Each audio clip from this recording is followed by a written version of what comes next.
Hello? Hello?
Okay,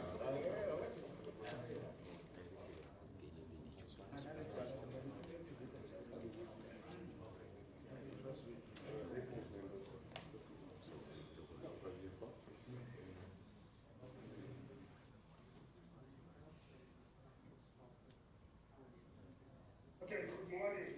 I'm Master Chief Warrant Officer Churchill with the Sergeant Major of the Defense Force. When the Chief of the Defense Force is entering the room, I'm going to ask everybody to stand. If you have a problem of standing, you can remain seated. But the members in uniform are required to stand.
Please stand.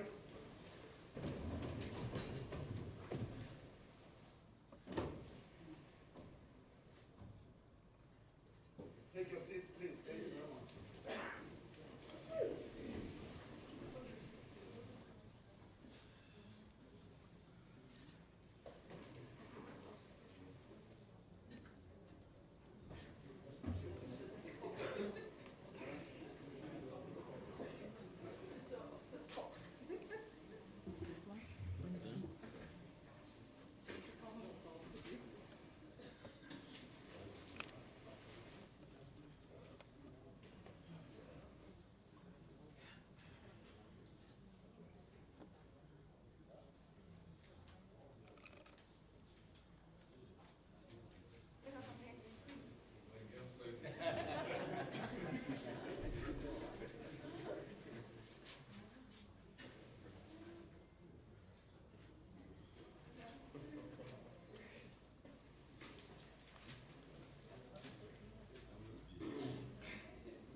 Chief of the South African National Defence Force, General Rosani Maphanya, Chief of Staff, Lieutenant General Lindiwe Yam, Chief of Services and Divisions, Chaplain General of the South African National Defence Force, Brigadier General Jamangile, the Head of Communication, Mr. Sipiwe Dlamini, Sergeant Major of the Defence Force, Senior Sergeant Major Mchacheni, General Staff, officers present, members of the media, good morning. On behalf of the Chief of the South African National Defence Force, I welcome you all. It is a great pleasure to see you all this morning and thanking you for your attendance. My name is Brigadier General Andries Mukwena Mahapa, Director, Defence Corporate Communication. Then the big question that one may ask, what are we doing here? Is to brief or to update the South African public about the role of the South African National Defence Force in Mozambique, the SADC mission named SAMIM. Ladies and gentlemen, please let me request you to stand so that we can observe the moment of silence for the loss of human life in KZN due to flooding, please.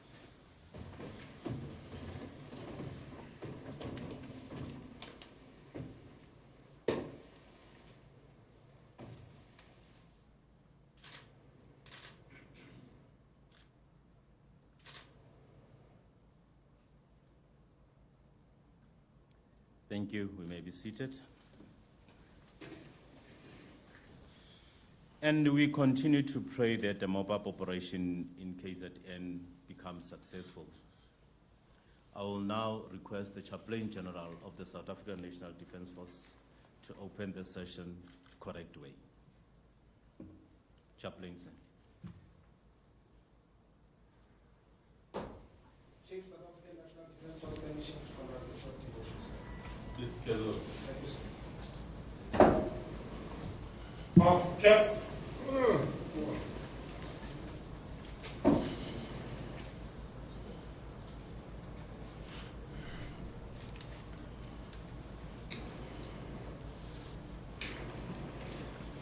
To the Chief of the South African National Defence Force,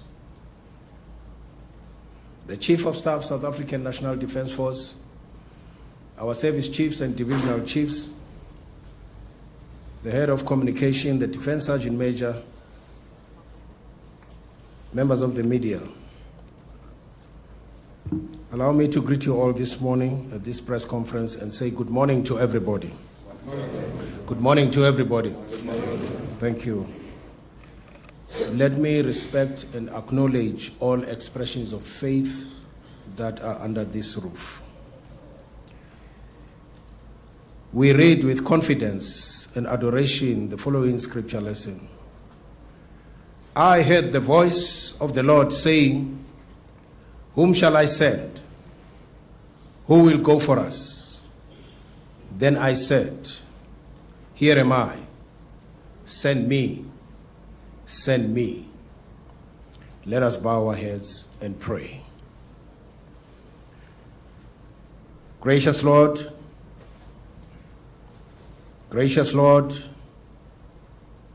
make us victorious over every circumstance. Make us patient with every person.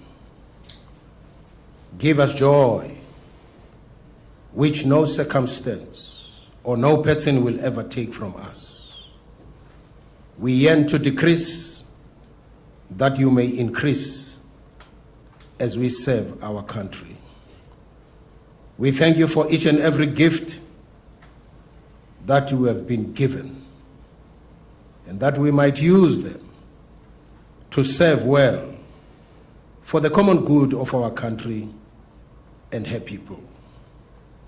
Serving is our calling, and living well is our destiny.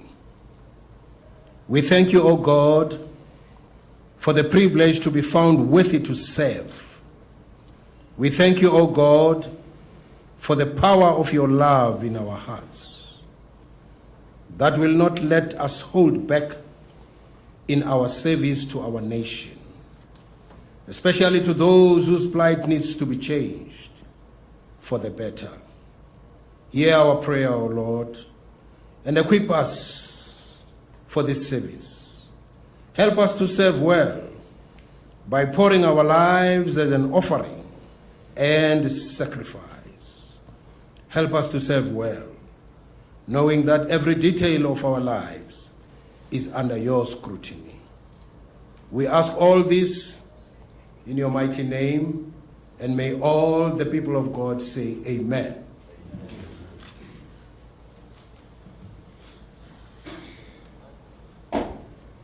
On caps, 1, 2, 3, 1, 2, 3, 2, 3, 1.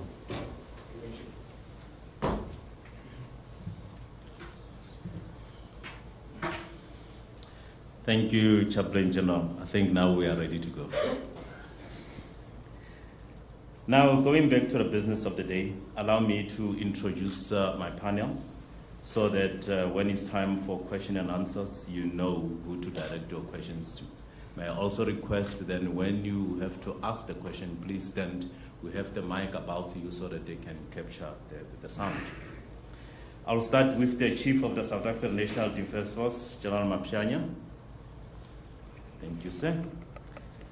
The Chief of Staff of the South African National Defence Force, Lieutenant General Yam. Thank you, sir. Chief Human Resources, Vice Admiral Kubu. Thank you, sir. Chief Joint Operations, Lieutenant General Sangweni. Thank you, sir. Head of Communication, Mr. Dlamini. Thank you. Lastly, the Sergeant Major of the Defence Force, Sergeant Major Mchacheni. Thank you very much. Please, at this moment, allow me to request the Chief to brief us. Chief, thank you very much, sir.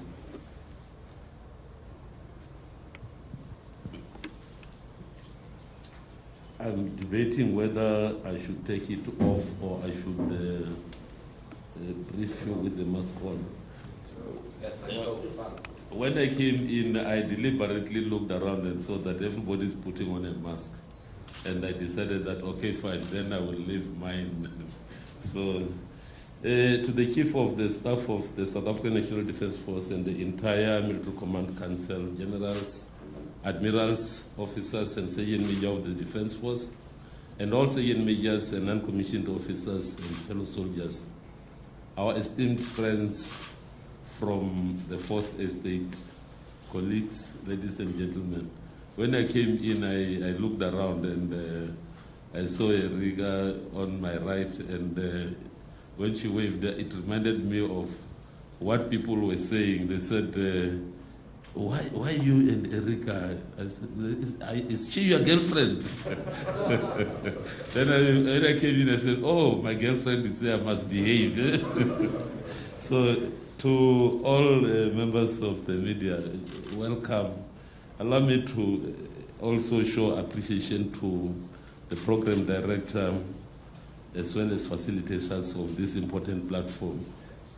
The head of communication of the Department of Defense, Mr. Spiwe Dlamini, and the Director Defense Corporate Communications, Brigadier General Mahab, for making this briefing really to come up. We are honored to host you here today, specifically because we are both charged with a sacred responsibility, both to let our people understand and know what is it that the Defense Force is all about, what is it that as taxpayers their money is being utilized for. So this is a very important event for me because it allows us to reach out to our people and let them understand that in whatever we do, we are accountable to them as the citizens. And our social compact that we have with them to say we will defend and protect them speaks to our accountability aspects and our being subjected to civil oversight. So once again, to the media houses that are here for coming in this morning and allowing us to share and give us the opportunity to interact, because our two institutions, the military and the media, are enjoined and enjoy cordial relations for the benefit of all our country's citizens. And as the military, we strive to bolster a healthy consensus on defense with our citizens. And that can only be achieved when our reason for existence is clearly explained to the public through the media, so as to ensure that we don't sound our own trumpet. The media helps the people of South Africa by shining a light on the defense programs in the quest to uphold that crucial principle of civil control of our military and also foster accountability amongst our officers. When we undertake our constitutionally empowered mandate to defend South Africans against aggression and to promote security and support them in their times of need, like we are doing currently in KZN, as a last line of defense for our people. We need our media to also, on the other side, do its job and ensure that this crucial mandate is firmly and clearly, as well as fairly and factually projected to the citizens in order to empower them to make better decisions on issues pertaining to their understanding of the role of defense in democracy.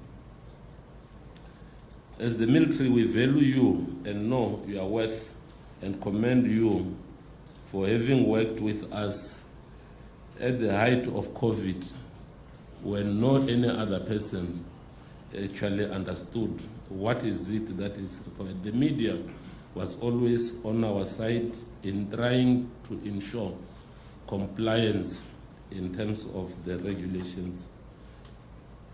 It will be amiss of me if I don't commend the media for their role during the July unrest, where they actually worked as our force multiplier in terms of ensuring that South Africans are informed and are also reminded of the importance to continue to defend our hard-earned democracy. Allow me to say also that you did not only provide the much-needed information to the public about our mandate and role, but you also cajoled us where we erred, because we are human and we tend to make mistakes at times. And we welcome your inquisitive nature and the robustness of the discussion and engagement that we had as a collective. As Chief of the South African National Defence Force, understanding the fast-paced nature of your work, let me also urge and encourage you to never, ever sacrifice journalistic principles of striving to be factual, truthful, balanced, fair, robust, and not being conformist in reporting. At times, just be unorthodox in your reporting, because sometimes that is helpful in a sense that such reportage will result in society having a more clearer, refined view of programs, not only of the military, but societal values. When journalists do their job to the best of their abilities to report factually and accurately on defense issues, the winner is not the defense only, but the winner becomes the people of South Africa on whose behalf we carry arms.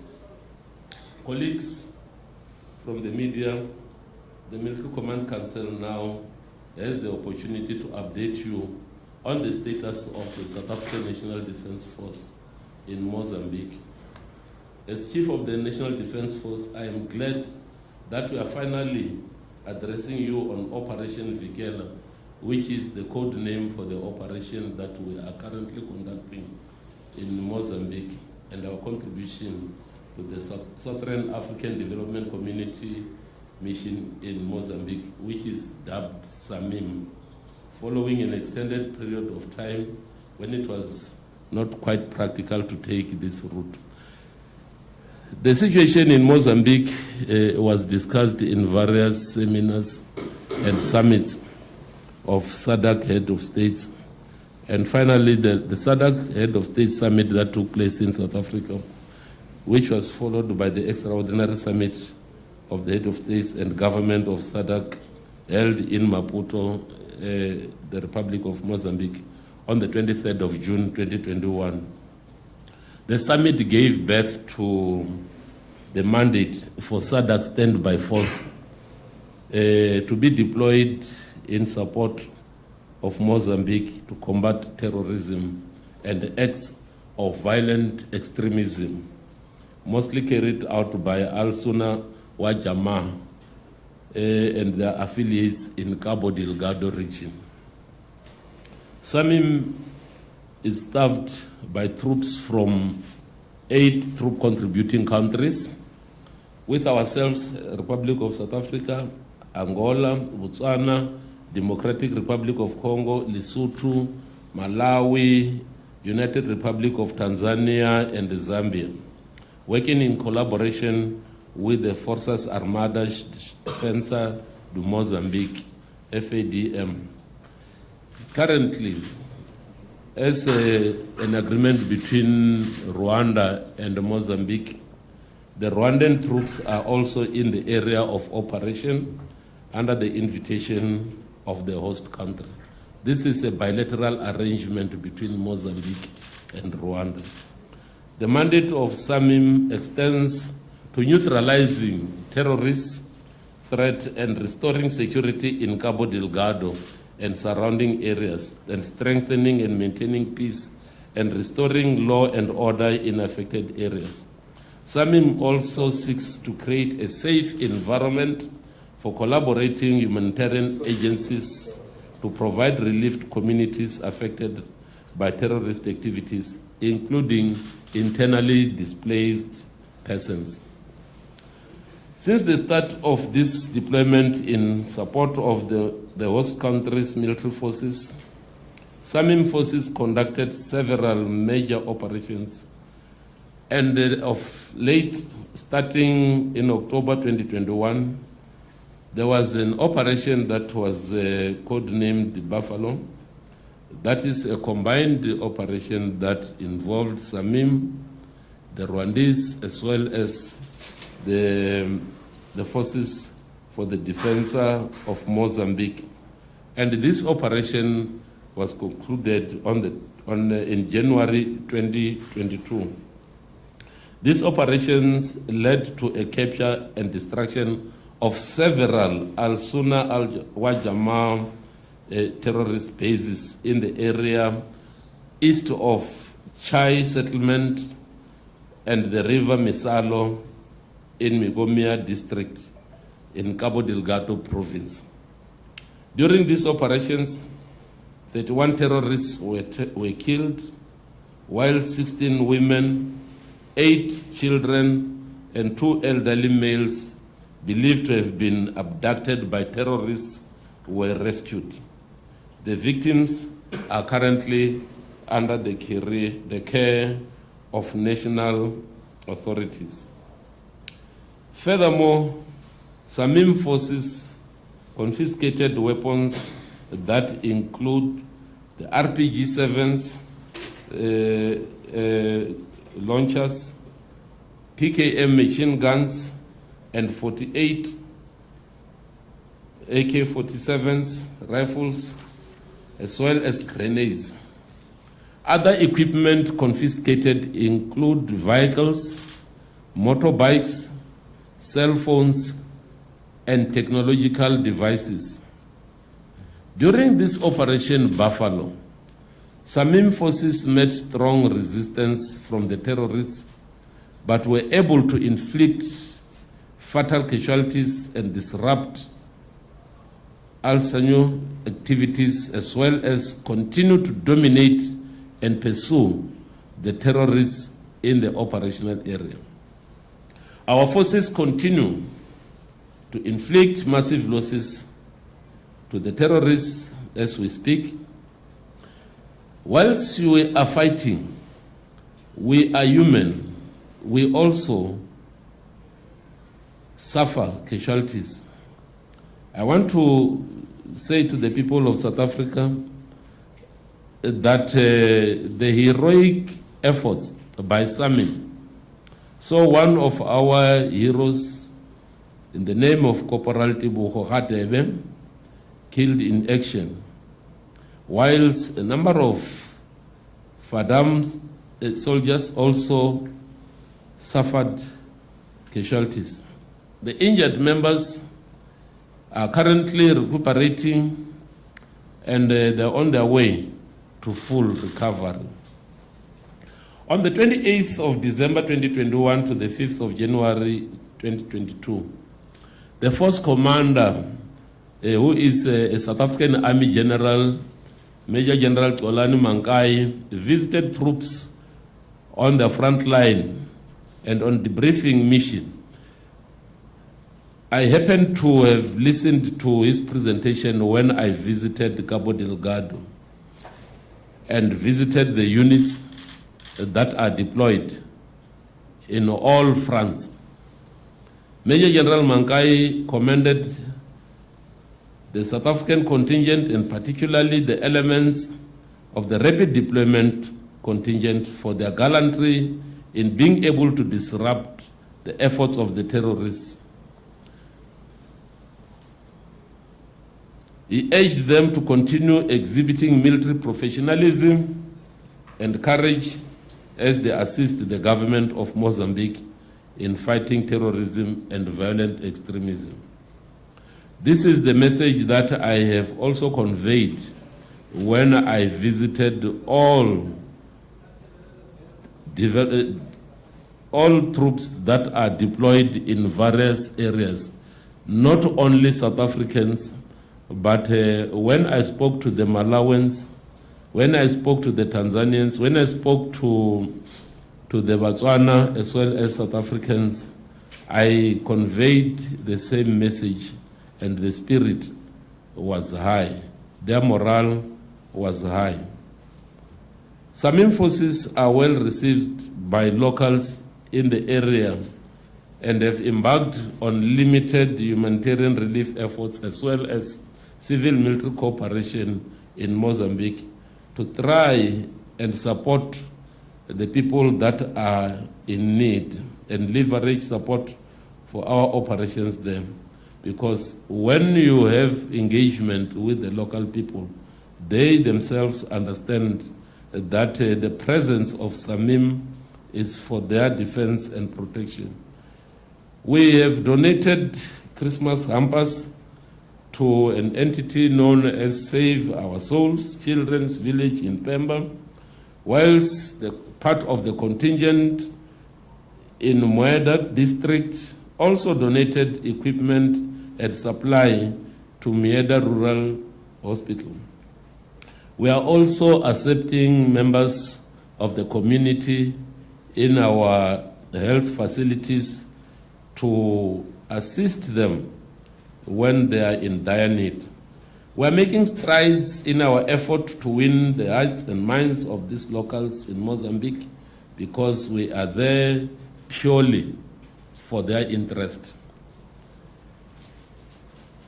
The operation of SAMIM is supported by the Regional Coordinating Mechanism, which is dubbed the RCM, which reports to the head of the mission and the SADC Executive Secretary. Since its deployment, SAMIM has registered a number of milestones, including recapturing of villages, bringing back members that were displaced, dislodging terrorists from their bases, and seizing weapons and war materials which have contributed in creating havoc in the area. So SAMIM had brought relative stability and security in the area, such that people are feeling safe to go back to their homes.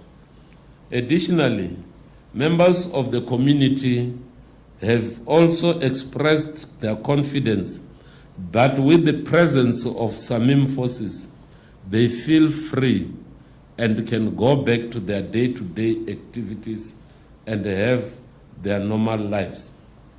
The South African National Defence Force role as part of Operation Vikela is pivotal in these missions.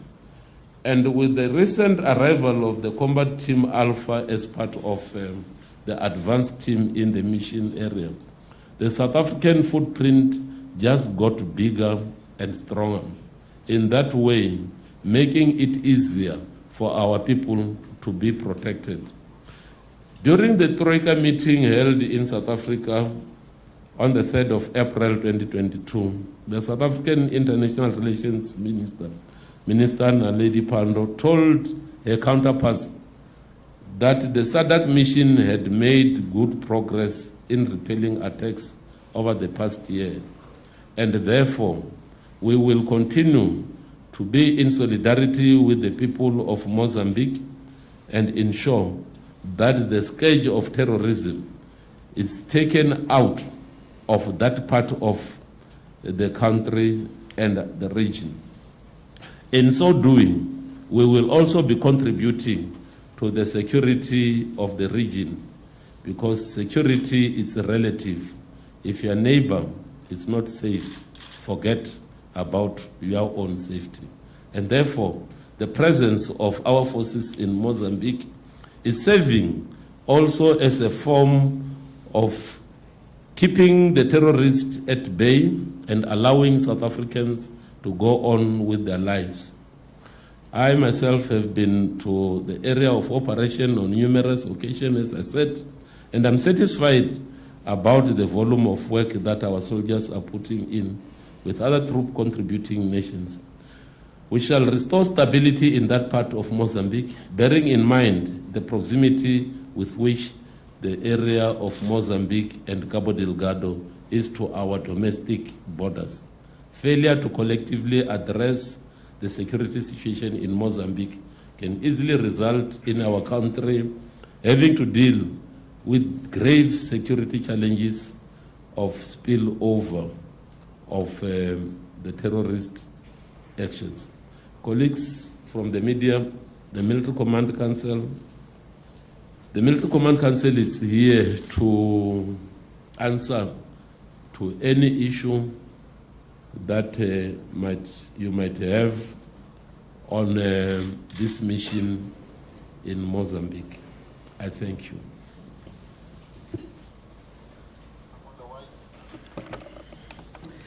Thank you very much, Chief of the South African National Defence Force, for your brief. I'll now request to take 3 questions per round. Please, we know the drill by now. Identify your name, the media house you are coming from, and I'll request you respectfully to stand so that you can be audible enough. It's now open for questions. There was the first one here, the second one here, the third that side, and then we'll take the rest the next round. Please, then you can continue. Sorry for it.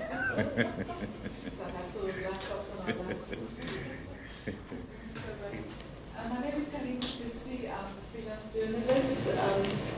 I'm writing to Business Day today. And I have a question about, you spoke about the spillover towards the end of the meeting. And the US Treasury had some concerns about funding coming from South Africa for the terrorist activities. I just want to know, how concerned are you about the spillover? How real is the waiting?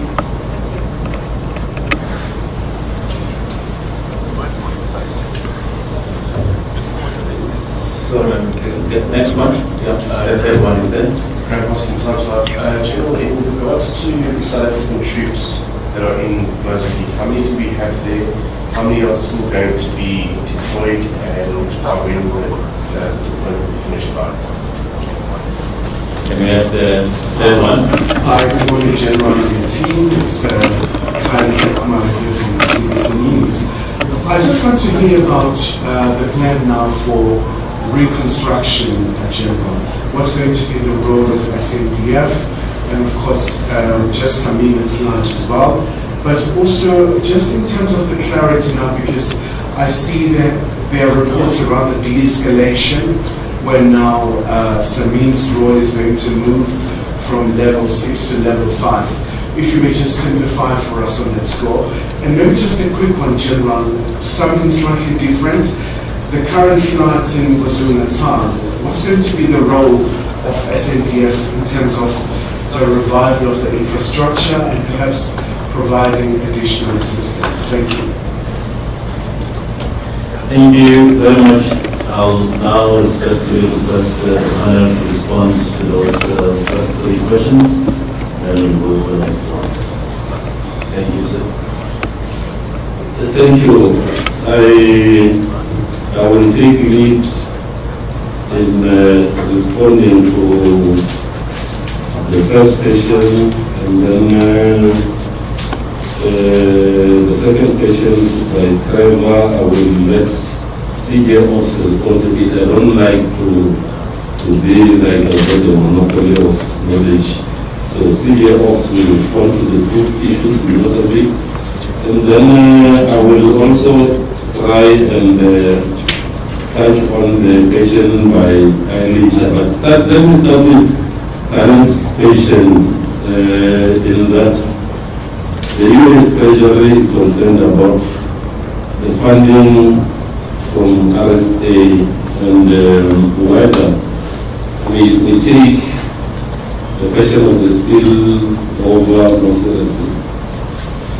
Allow me to indicate that the South African society is a diverse society. We pride ourselves that once we are united in our diversity, we have got a different understanding of how our economy, our infrastructure, and our good governance aspects can be exploited. There is no direct funding, if I may put it that way, coming from South Africa to any terrorist group. South Africa as a country stands united with the rest of the region in declaring that terrorism will never be tolerated. Having said that, the issue of spillover is real because I indicated that security is relative. The relativity of the concept of security demands that you will be fooling yourself if you think that issues that are happening with a neighbor will never affect you. And therefore, we strongly believe that if we do not curb the scourge of terrorism and nip it in the bud whilst it's still on the other side, eventually it will affect the entire region. And South Africa is not immune. And that is how serious we take the threat of a spillover. And we are also preparing and putting measures in place to say, whilst we are in Mozambique, South Africa must also feel protected and defended. I think I will stop at that with regard to that one. The second issue raised by Trevor in that the RS troops in Mozambique, how many do we have currently and how many are we intending to send? I will leave it to Chief Joint Ops to give an insight in that. Chief Joint Ops, General Sangwin.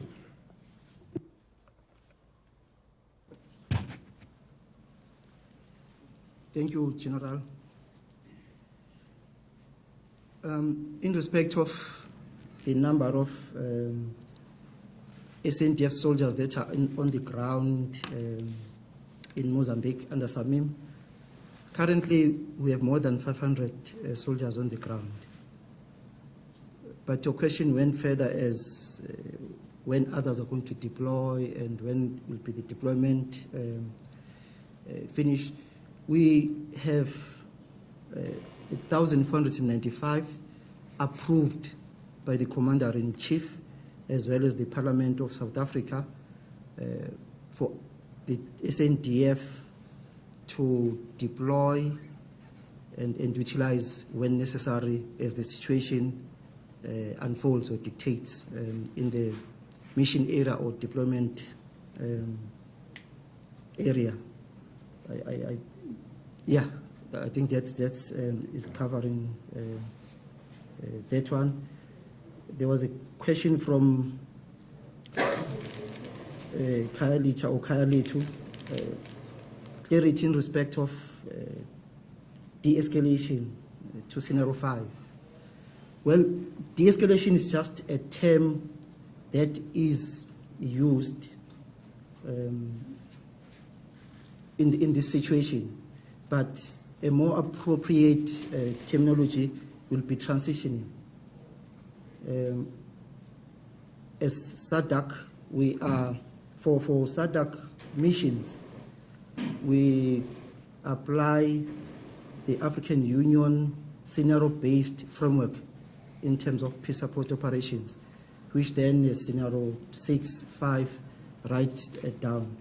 So yes, because scenario 6 is the first one, then that's why some people will use that it is de-escalation. But in real terms, it is not de-escalation.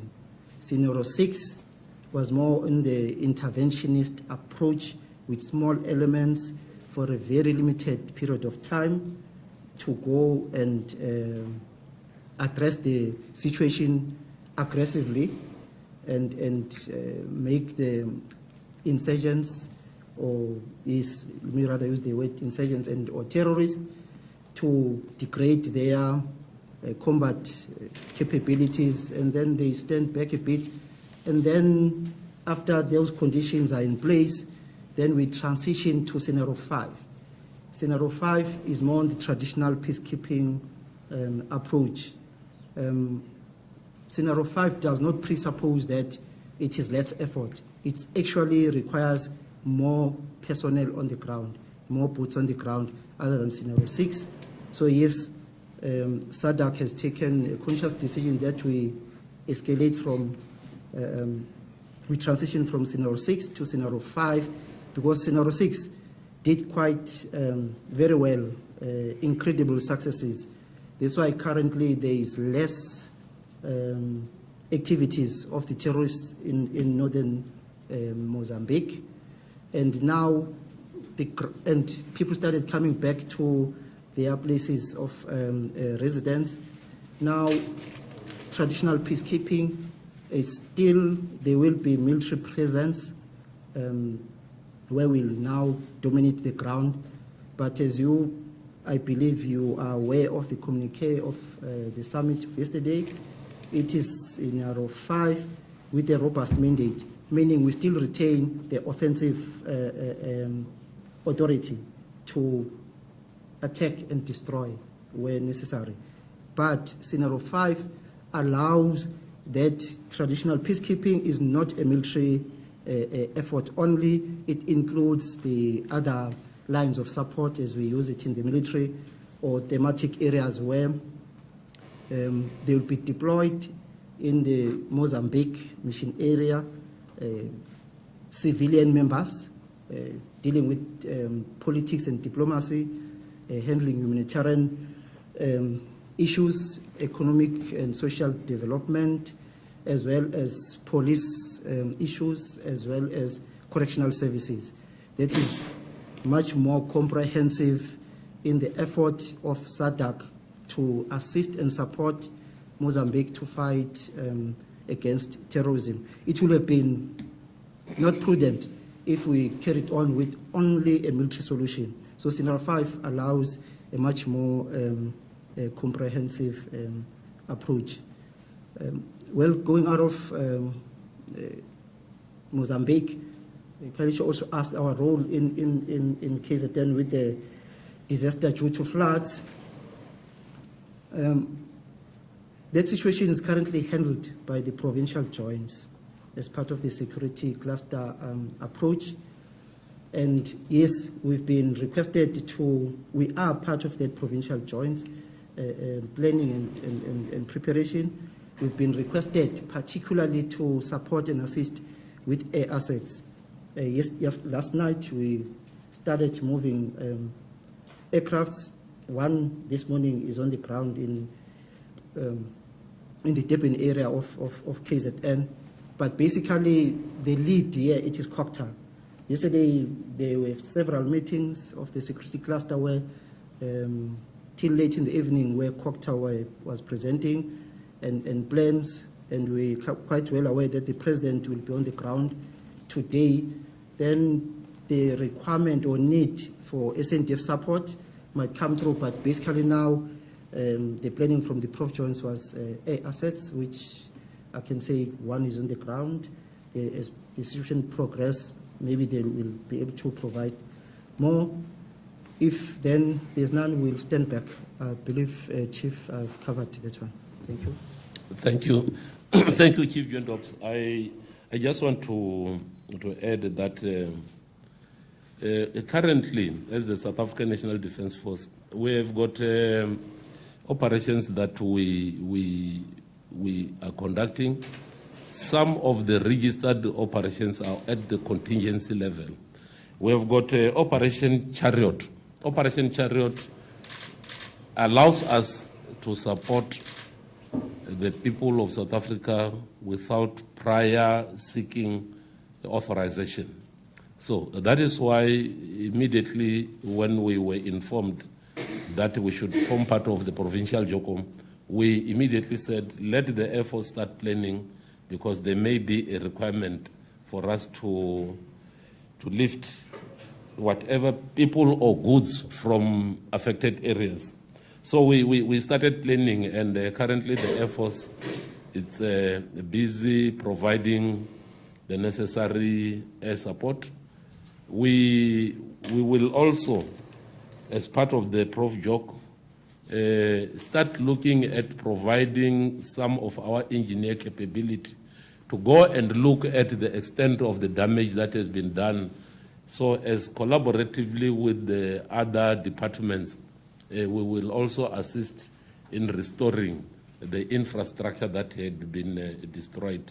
That will be part and parcel of the effort that the South African National Defence Force will put on the ground. I just want to indicate that with regard to the transition from scenario 6 to 5, it is acceptable that whilst you are having the robust force, at the same time you must create conditions for the people of Mozambique to start picking up where things had fallen between the cracks and start going on with their lives. So governance aspects must also be strengthened, because the problem cannot be resolved purely by means of the military.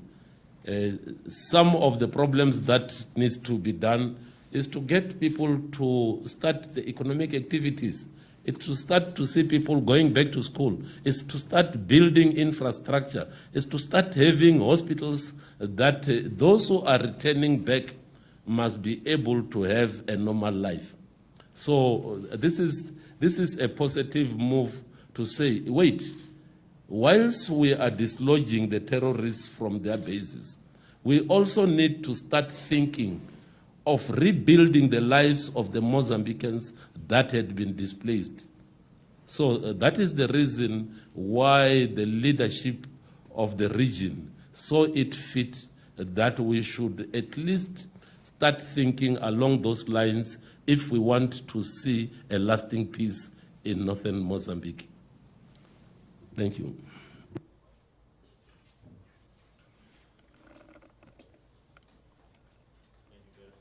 Thank you very much, Chief. Can we go to the second round? We'll start here in the first row, and then I'll take the two at the back. Noted, sir, on the next round. Please, ma'am.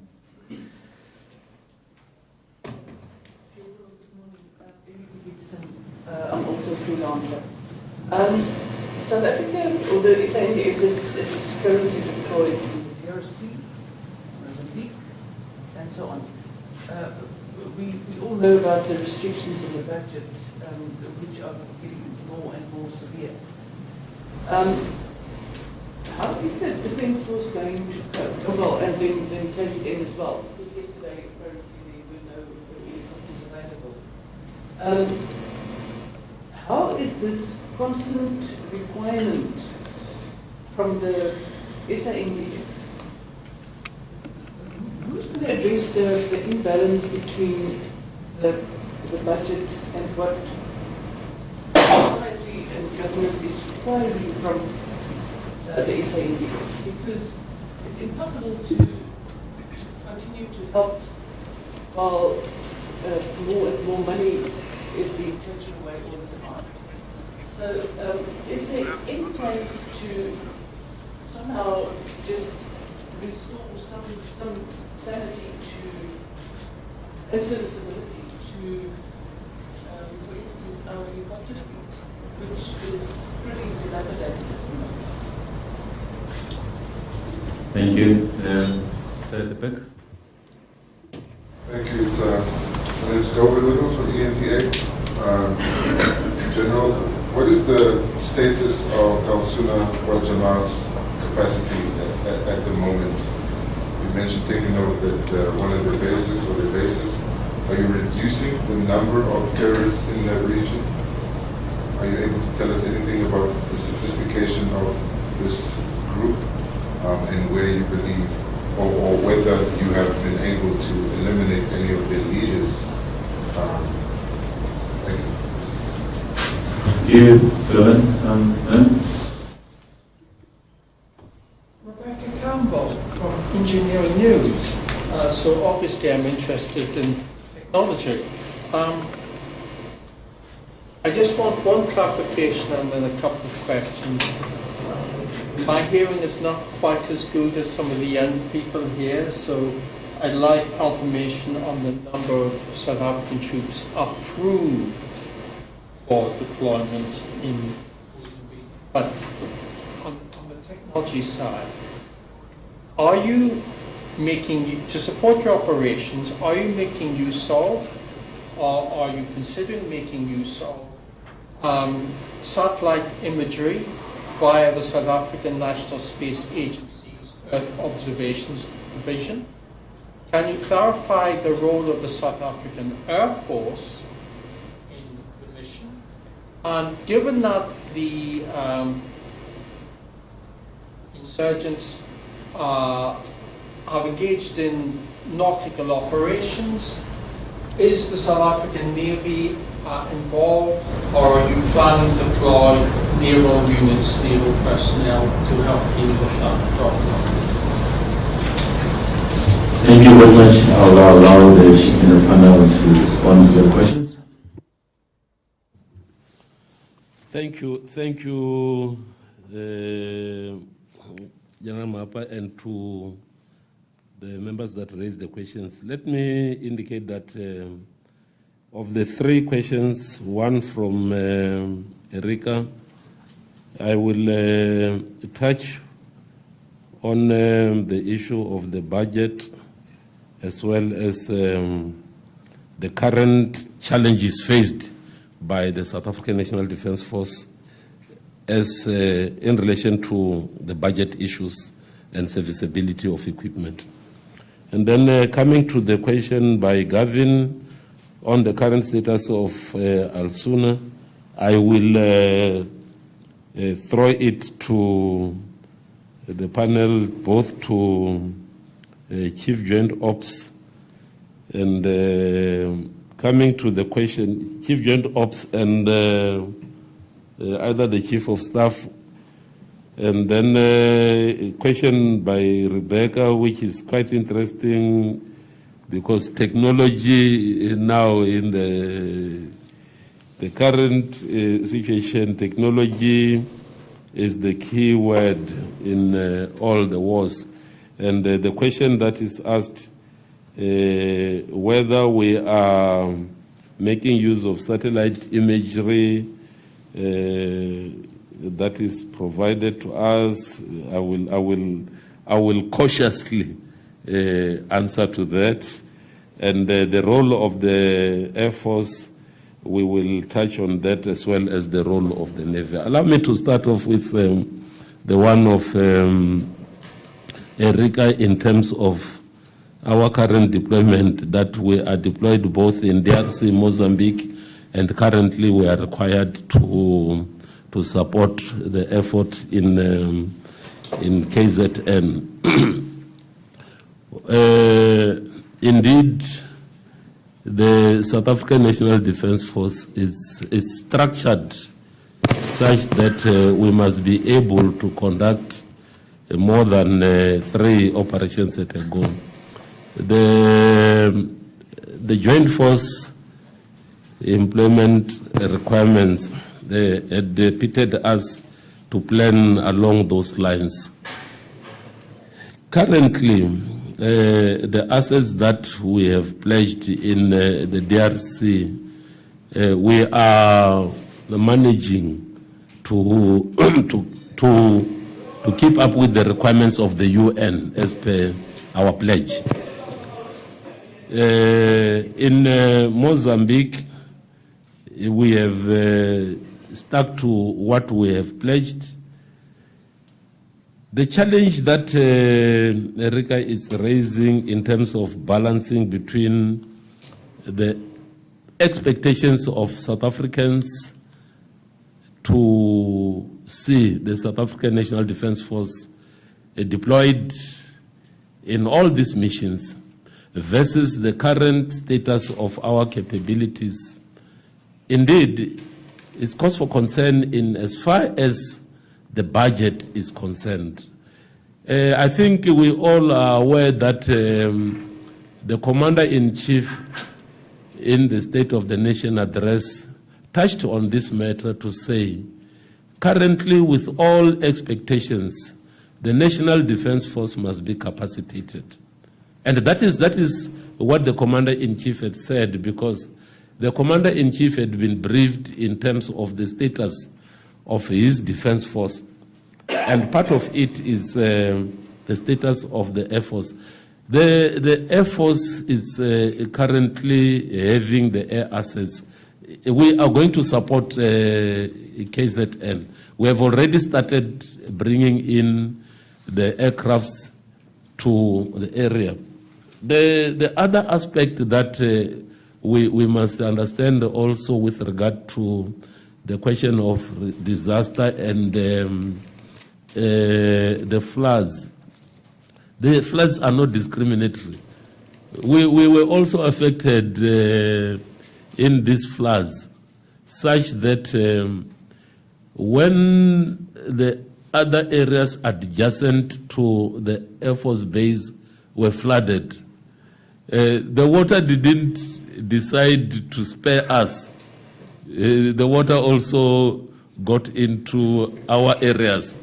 And we were also trying to check some of the assets that, the very same assets that we wanted to deploy last night.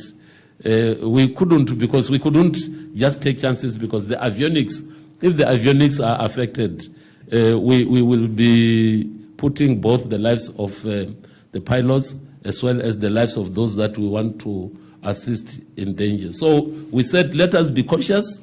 Let us look at how the water had affected our assets.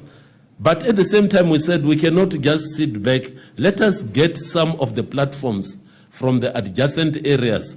And then we started now picking up with the assets that are in PE. Those are the assets that are currently on the ground that we are supporting our people with.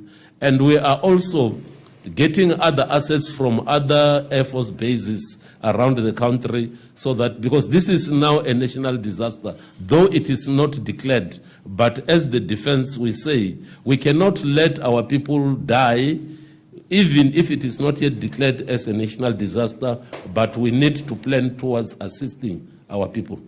So, yes, the budget issue is being addressed at that level, and we are excited that the people of South Africa have now realized that their expectations must be matched by the resources that are put to the Defence Force. And as such, whatever ambition that our country may have, that ambition needs to be matched by the resources that are commensurate to that ambition. So we cannot have a budget that allows us to buy a Coke and expect me to provide you with a whiskey. A Coke budget cannot be a whiskey budget. Don't ask me for a single malt, and yet I have got a Pepsi budget. That is the thing. So the question is, to all the people of South Africa, what type of a defense force do you want? And as such, what is it that you are prepared to do in terms of ensuring that we package our cake such that the peace that is required to come to the defense will at least ensure that the people that are in other departments can function, because the Defense Force is your guarantor to ensure that all the other state departments will be able to function. If there is peace and stability, then the people in any department will work in a safe and a secure environment. So I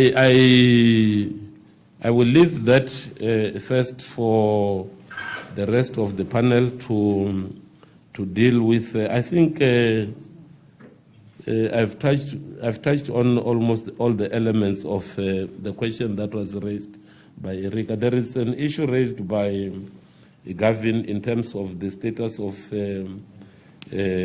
Al-Suna, as well as whether we are currently reducing the numbers of the terrorists in the region, as well as the question of the sophistication of the groupings, and whether we have eliminated the leader group of the terrorist groupings.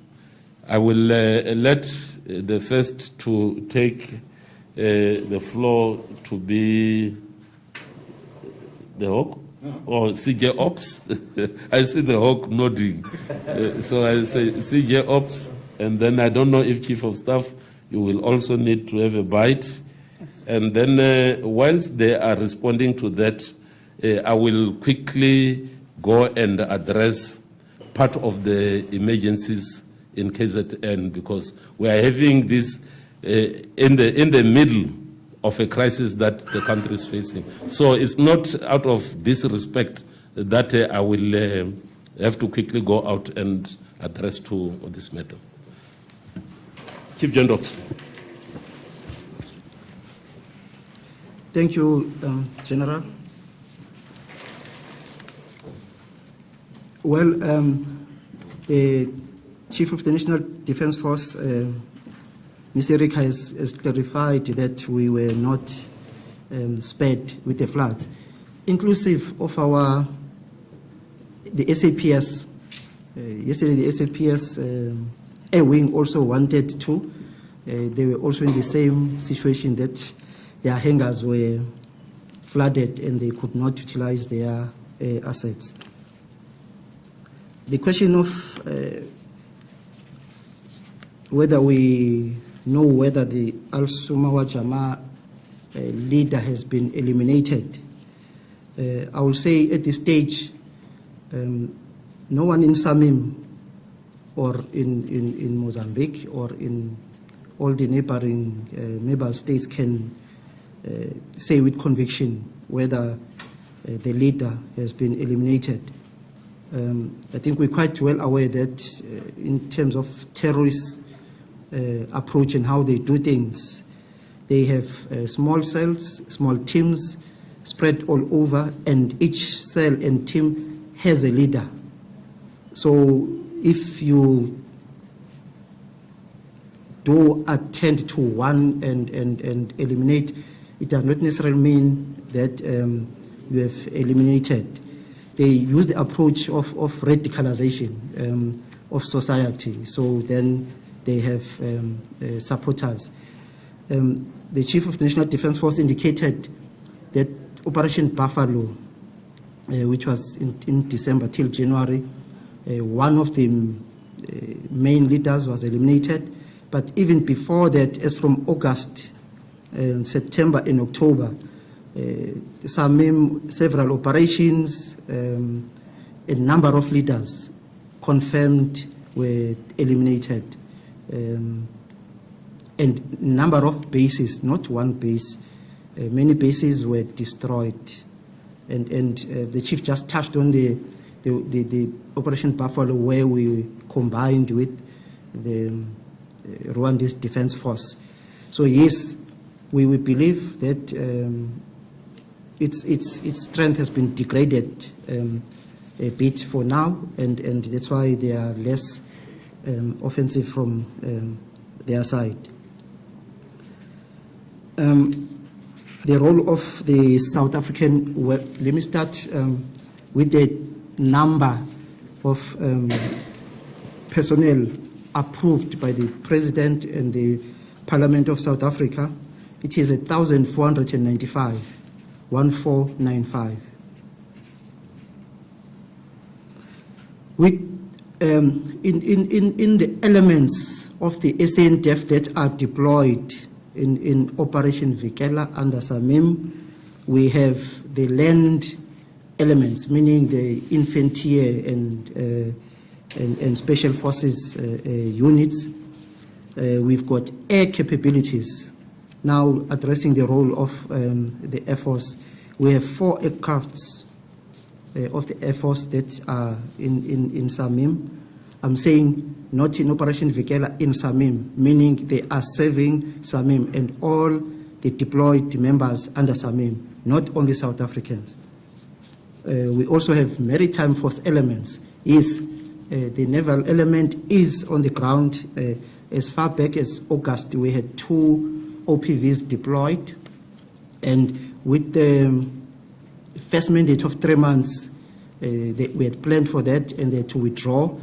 And now with the mandate being extended, then they were rotated with a bigger vessel, which is the frigate. SAS Spion Corps is currently dealing with the maritime environment in the north of Mozambique. Together, not only us, together with Tanzania, they also have a naval vessel in SAMIM. We also have medical support elements. We've got level 1 hospital for our own soldiers that in one of the operational areas. We have deployed composite field engineer element. We also have air medical evacuation team, which is called AMET. We have a GIS team. We have a counter improvised explosive devices team that is deployed. We have got military police. So it's a number of capabilities that are currently deployed in terms of landward component, air components, and naval components. The question or clarity sought in terms of utilization of technology to a limited extent, because technology, when you are in the field, is not something that is easy, but as we develop, we are now utilizing drones as well. There are drones that are deployed and utilized in SAMIM, but in terms of possibility of utilization of the Satellite Space Agency, of the RSA, in terms of geolocation, and in SAMIM there is an intelligence fusion cell which is responsible for that. To a limited extent, I can say we were informed that through that, those that are deployed in the intelligence environment were able to locate the positions of these small teams of terrorists and follow them through the cell phone network system. So I would say, yes, in some technology it is utilized. It might not be to the desired level or in terms of complexity, but it is utilized. We are trying.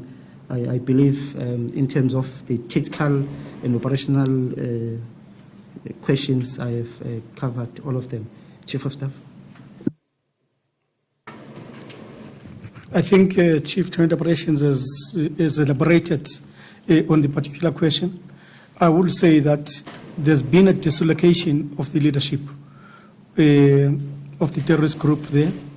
For instance, one leader is a bit separated and occupying own area now from the rest, but it may not mean they are not communicating. They just differed in as far as the approach in executing the operation. For an example, at one point in time, they took an old man next to his wife, chopped his head, put it in the bag, and said, "Take it to the mayor." So, in terms of winning the mines, seemingly there was a bit of a difference, but it's only one particular leader.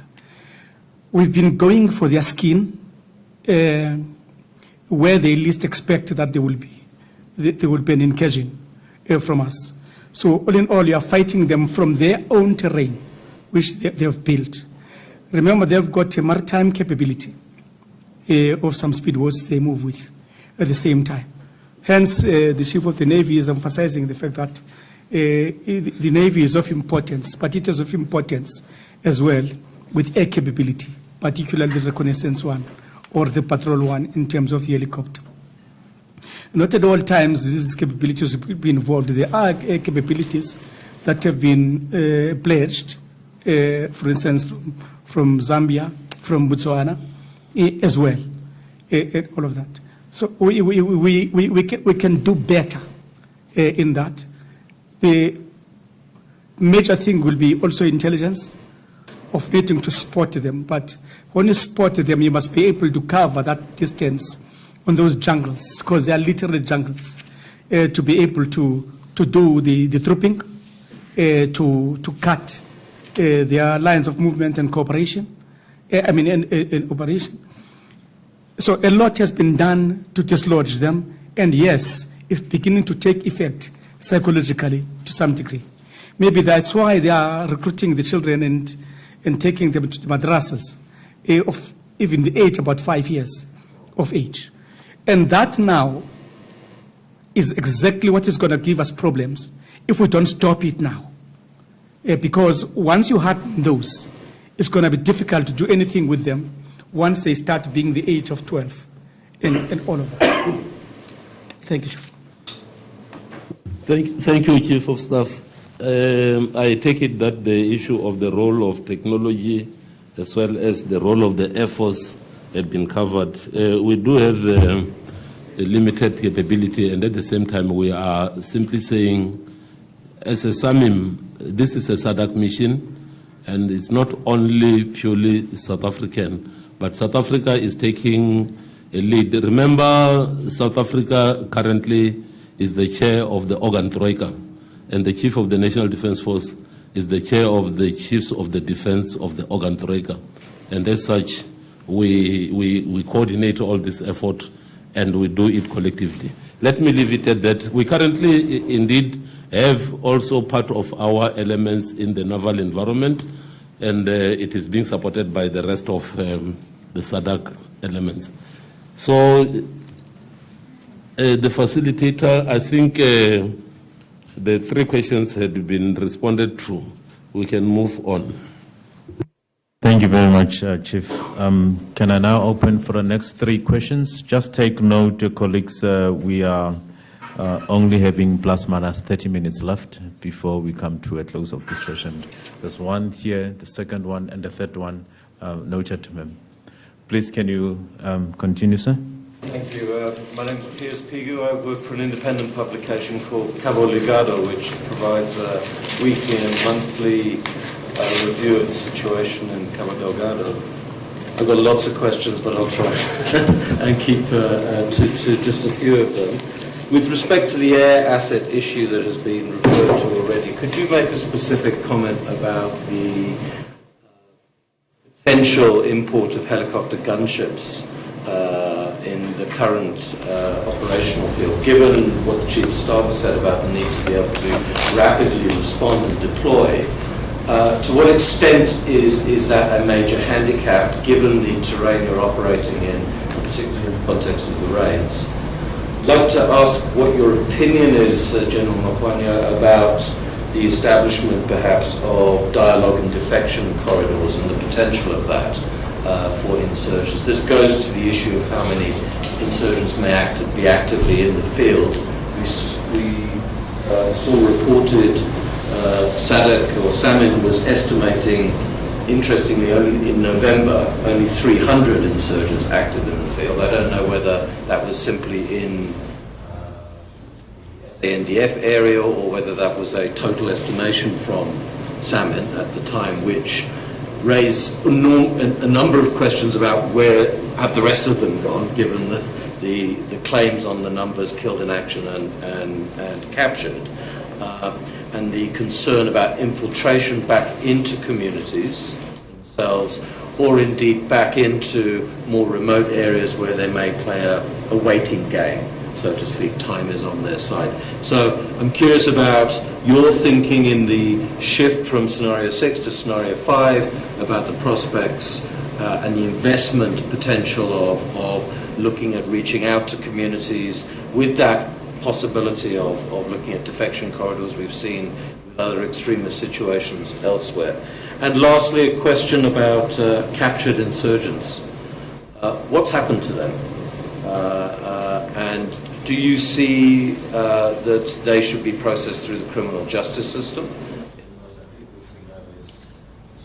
In terms of its capacity. So I'm curious about your thoughts on that in the context of that shift also back to scenario 5. Thank you. Thank you very much, sir. There was a hand. Yes, sir.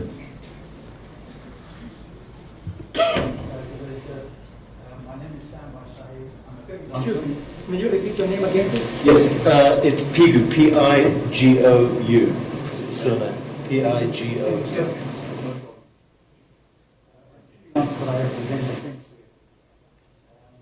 I'd like to find out, the gentleman referred to air assets, gunships. They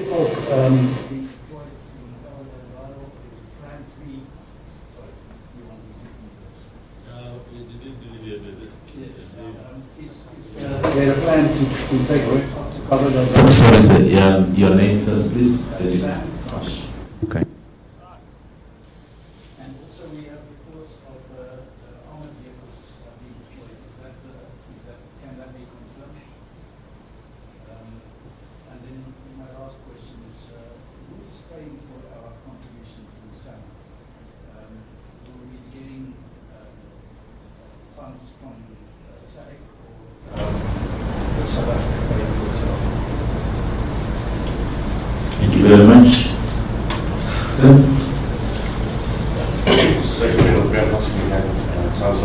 In terms of South Africa's involvement in Operation Buffalo, can you elaborate please on exactly what roles our soldiers play? Was it just air asset support, or do we play any other active roles in the 4-month operation? Thank you. Thank you very much. Can we, through the Chief, respond to the questions? Thank you. I want to start off with the one by Pigu in terms of the air assets and the potential input of the attack helicopters, and whether there is a handicap in view of the terrain without the use of the air assets. I just summarized it that way. I want to caution that whilst we are dealing with an open discussion, we need to be conscious of the security aspects in terms of the deployed assets as well as the modus operandi. I would like to respond to all the questions, but I will shy away from responding to questions that are more inclined towards the assets as well as, because this mission is not a South African mission, and if it was a South African mission, I would gladly divulge whatever the South African people need to know. However, I will say that the troop contributing countries have pledged certain capabilities to enhance the mission. And all those capabilities that are required, that the countries have pledged, they have stood by their word. I happen to have been party to some of the deliberations, and one of the areas that we said we need to do is each and every country that pledge must at least stick to their pledge, and we have attempted to do so. Let me now come to a difficult one, because opinions are some of the most dangerous things, because as I said from the onset, I don't have the monopoly of knowledge, and my opinion may not necessarily be the view of SADC. And as such, I will say that in terms of the defection corridor, I think there had been an effort from the host country in terms of allowing that those that are either captured or rescued are brought to the base. It is being processed, they are being processed by the integrated intelligence element that includes the host country and the troop contributing countries. So the intelligence cell, because the intelligence cell comprises of all the elements, including the host country, and the host country becomes more important because of the language as well as the cultural understanding of those that might have crossed. So we have got at least a system. I happen to have been fortunate to sit and ask questions from the people that had been captured. Actually, well, I cannot say those that had been captured or that had been rescued. Yeah. So I see that they are being handled in a way that is humane. They are voluntarily engaging with us when we want to engage them. So when I was in Cabo Delgado, as I said, I went to all the front lines. I went to Nangada, I went to Moeda, I went to almost all the areas where the people had been deployed. And I have spoken to all the contingents. I've spoken to the Tanzanians, I've spoken to the Botswana, I've spoken to almost Lesotho. I had been to the area where South Africa is deployed as well. So, as the chair of the Chiefs of Defense Forces, I went there with the view to say, this is a SADC deployment. Now, coming to the area of numbers. Numbers are quite interesting, because when you are dealing with the enemy that is of that nature, you will have estimates, and that is what the intelligence fraternity will tell you. It is not wise to stick to what is said in terms of there are 300. 300, are you referring to people that are currently visible with guns? Are you referring to the entire total number? Because in terms of the insurgency concept of fighting, you said it rightly that sometimes they blend with the people. And when they blend with the people, you're not going to be able to count and say, amongst those 5 that are passing there, 2 is the insurgents. So it becomes a question of an intelligence estimate. And as an intelligence estimate, it is up to the processors to come up. Sometimes, you know, in war, there is what is called psychological warfare. I will give you an example of a certain battle where 5 people were cornered and they were played psychologically because you say, raise your hands. You are the only one left. Because they say, they knew that they were 5. But because they wanted each and every person to think individually, the loud hailer was saying, raise your hands. You are the only one who is left standing.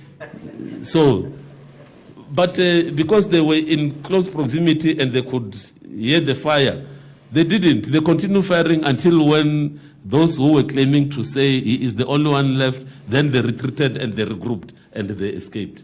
So a psychological part of warfare is that you play in the minds of people. Maybe by saying there are only 300, it's part of the game. I'm not saying that was the reason, but I'm saying this is much more in the realm of both intelligence and psychological warfare, which actually are issues that are in the battle domain.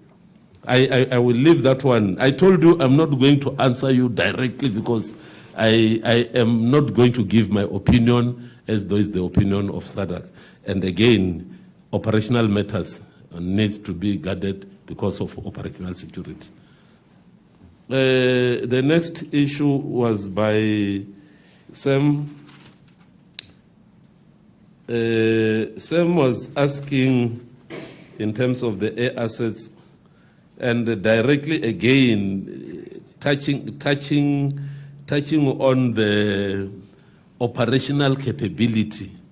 We are not going to deny or accept that we might have an intention to deploy the Rifle or any attack helicopter, because SADC as a region has various attack helicopters, and as such, as well as the issue of the deployment of the armored vehicles, we have got all what is required for us to fight, though it might not necessarily be sufficient or enough.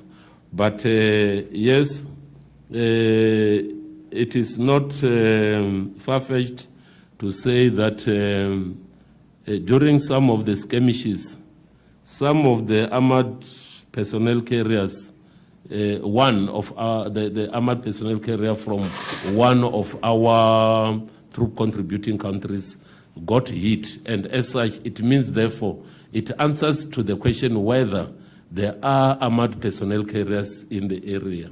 Because if one had been hit, it goes without saying that indeed there are armored personnel carriers in the contingencies. But in terms of numbers and in terms of where, I will leave it to the operators to utilize. The issue of who is paying for our contribution to SAMIM. SAMIM is the first operation that SADC actually conducted, and we agreed as a region that the funding model will be determined And part of what is used for funding this operation is coming from our peace fund within the SADC. And the SADC Secretariat worked out the modalities of the contributions. It is us. We are literally as the region. And we must be proud to say for the first time that we carried out this mission without any help of somebody else. It is now that we are realizing that we need to bring other people to come and assist. But from the onset, we said, no, we're not going to wait for any other person to tell us as to what is it that we must do in terms of securing and giving assistance to our sister country. So it is the SADC Secretariat representing the regional organ that is given the responsibility to secure funding for this mission. So currently, there are certain elements that we had funded ourselves. If we pledge 20, and we see that in order to support that 20, we need 25. The 5 over and above becomes your responsibility. And that is the principle that is used both in the UN and in the AU. So we are also getting a system of disbursement. Disbursement in the sense that whatever the countries have contributed together with what had been put in by the Secretariat, that money, when we utilize certain capabilities, the calculations that had been given to through contributing countries get them to calculate as to how much should be disbursed. And the country, there is up to so far as of the last summit, the reports were that all those disbursements had been disbursed. The issue had been the various national banks in terms of receiving those disbursements. But SADC had done everything possible to do that disbursement. I think I've touched on the SAM's issue of both the rifle, the armored vehicles, and the payment for SAMIM. The last one, which is remaining, is from Graham. In terms of South Africa involvement in Op Buffalo, it is not only the asset. When Khadebe passed on, may his soul rest in peace, it was part and parcel of Op Buffalo. But operations are conducted in phases.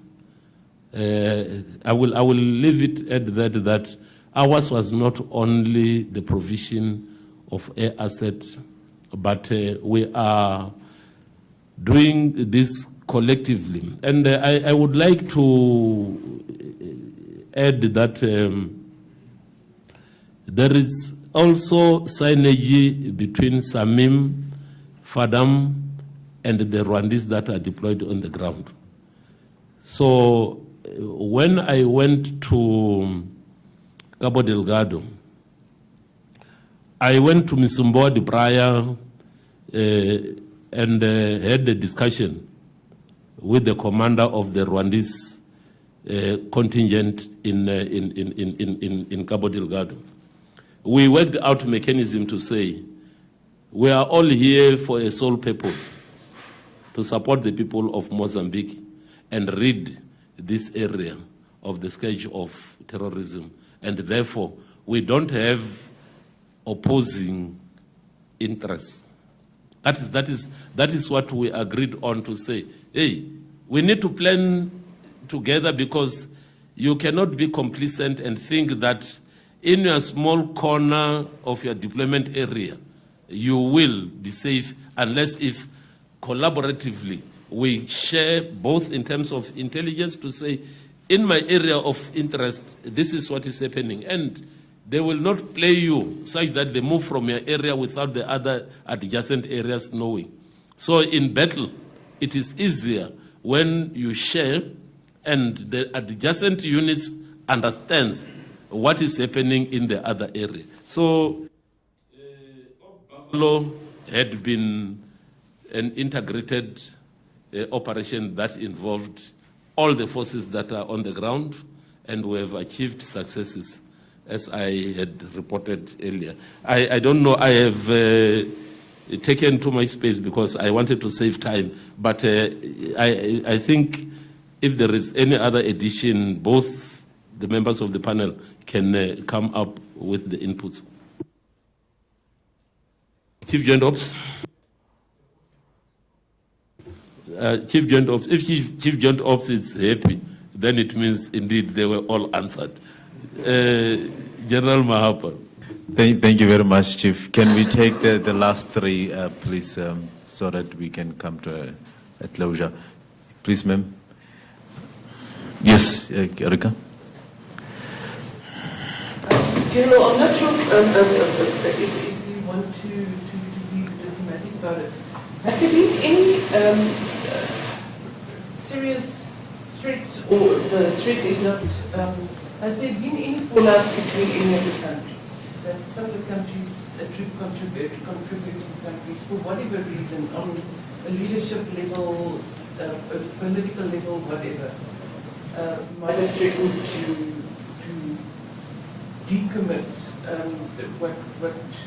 what they originally committed to, for whatever reason. Internal problems or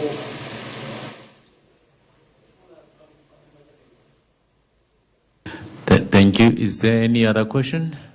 Yes, sir. Thanks for the opportunity. General, here's Pigu again. Wondered whether you felt now after 8 months in the field you had a better understanding of the nature of the relationship between insurgents on the ground and Islamic State. You've captured bases, you've secured materials from those bases, and presumably some level of analysis of materials from laptops and other propaganda materials. I wonder whether you can comment on that. And this is a more difficult one, perhaps, is because we've seen criticism of, in some instances, about attacks from insurgents in Nangade and Macomea, in which salmon forces have been accused of not responding adequately or quickly enough to those attacks. Obviously, I can't ask you to speak on behalf of the contingent in Nangade, but in Macomea, where the South Africans have been largely operating, I wonder whether you have any comments about that, because the concerns were the attacks were literally a few kilometers away from where our troops were based, but the response was very, very slow. And I'm just curious, it's very difficult to have a generalized comment on that, but we've seen this concern raised on several occasions now in the last few months. Thank you. Thank you very much, sir. The last question. Thank you. Chief, please. Thank you. I wanted to say, let me be diplomatic, but I'm not going to be diplomatic. I will try and respond as objectively as possible, because the idea here is to allow our people to have at least an insight in what we do as the military and our contribution to the mission. The question by Erika is that, is there a threat? He said a threat is not well suited, but the essence is that, is there any fallout basically between the SADC countries in terms of the pledges and the continuation of what they have pledged to the mission? That is a very interesting observation, because in all the summits and the meetings that had been held, I was fortunate that I attended almost all of them, except for 1 week before last. It was last week where I couldn't attend for other reasons. In all the meetings, there had been unanimity in terms of the SADC, the unity within the SADC body, as well as the Troika. We have had quite a number of meetings that were called by the Commander-in-Chief as the chair of the SADC Troika organ. And those meetings included troop contributing countries plus Mozambique to make it relevant to the problem. In all the meetings that were there hadn't been any show of division amongst the leaders. The meeting starts with the senior officials, and then the senior officials, they brief the chiefs of the defense forces, and the chiefs of the defense forces, they brief the ministers, and the ministers, together with the chiefs of the defense forces, brief their respective presidents. In short, I would like to say that there hadn't been, both at the political level and at the military level, any sign that we would like to resist from what we have pledged. There had been one incident whereby there was a pledge by one country, and that pledge was supposed to come in, and there were the assets that were pledged were not withdrawn. The pledge was not withdrawn, but there was an indication that because they were going to have elections, they may need some of those platforms to utilize those platforms during the period of their elections. And that is the only time maybe that one can say there had been a request, not a direct withdrawal, but a request to say, given the conditions of our terrain, during the elections we may not be able to monitor the elections, and allow us at least to make use of those assets. And if there is any other country that can replace those assets in the meantime, let that country at least pledge to replace that. That is the only time that one can say it's almost closer to what Eric had been asking. But in terms of politically, the SADC and the Troika stand united. I have seen not only the communique, because the communique is what is given to the media, but the atmosphere in all the meetings that I attended, it is a very united and a much more stronger SADC that I ever had observed. So currently we haven't really had a challenge in terms of our contributions. In terms of what Pigo again said, we captured quite a number of assets, and the laptops, memory sticks, cell phones, they were all taken into the fusion, the intelligence fusion cell, and a lot of information was sifted out of those assets. So are the equipments that were found in the basis of Al-Sunna. So we could conclusively say that one, there were few madrasas that were being run in the basis. Two, they were making use of children to indoctrinate them. That is part of what we saw in the visuals and what we have deciphered from the laptops. I think in terms of the nature of the relationship between Asuna and the rest of the other entities, I will say the flags as well as the the messages that you see on those laptops and the memory sticks tells you in terms of the linkages.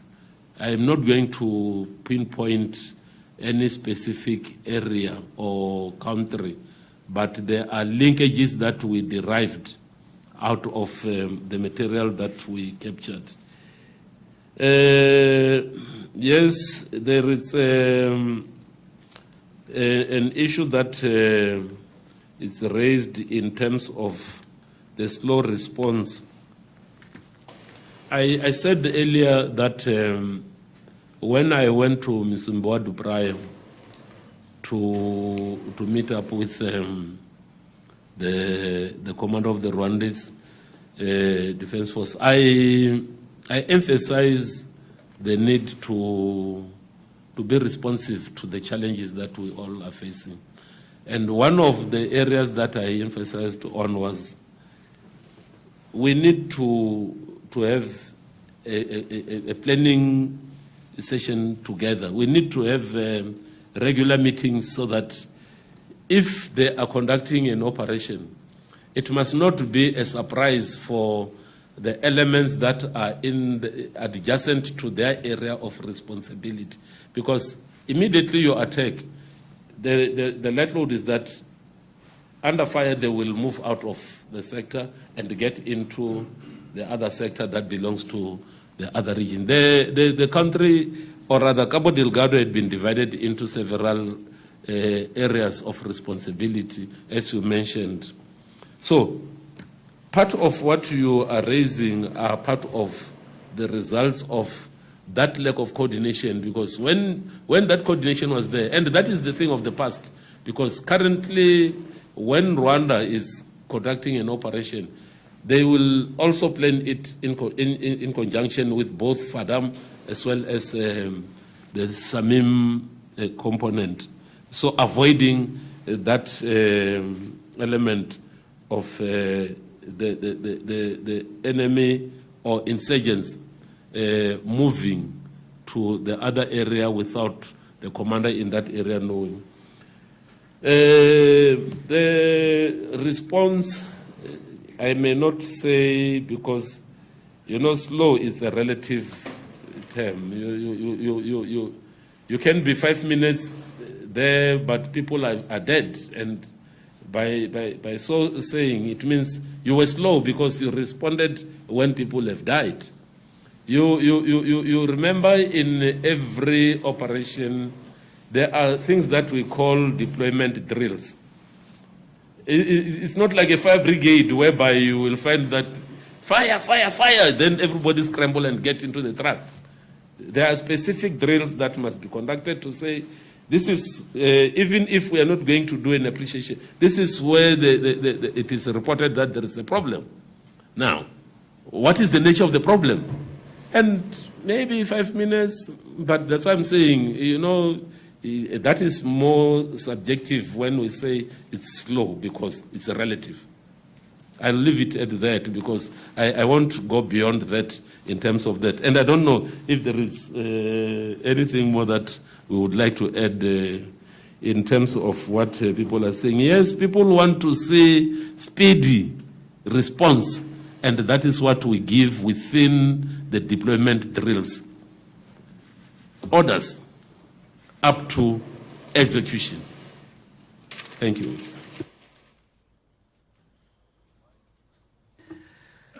Thank you very much, Chief of the South African National Defence Force. Colleagues, allow me to thank the Chief of the National Defence Force, General Mapanya, and the panel for responding to the question raised. And not forgetting to thank you, the media, because you are an important stakeholder to us. And I request that next time when we request the media brief, you'll really do as you did today. We truly appreciate and we continue to support your work.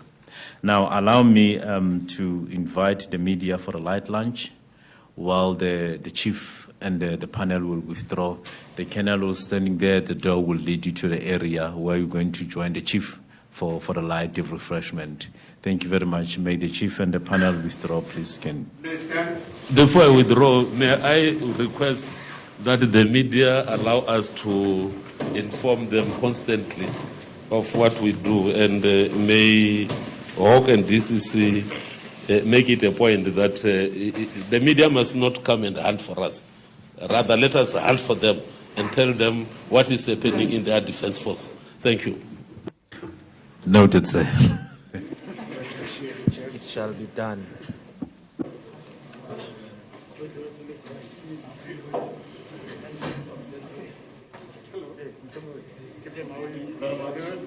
Thank you very much for your attendance. Please follow the colonel there for a light refreshment. Really appreciate your support. Thank you.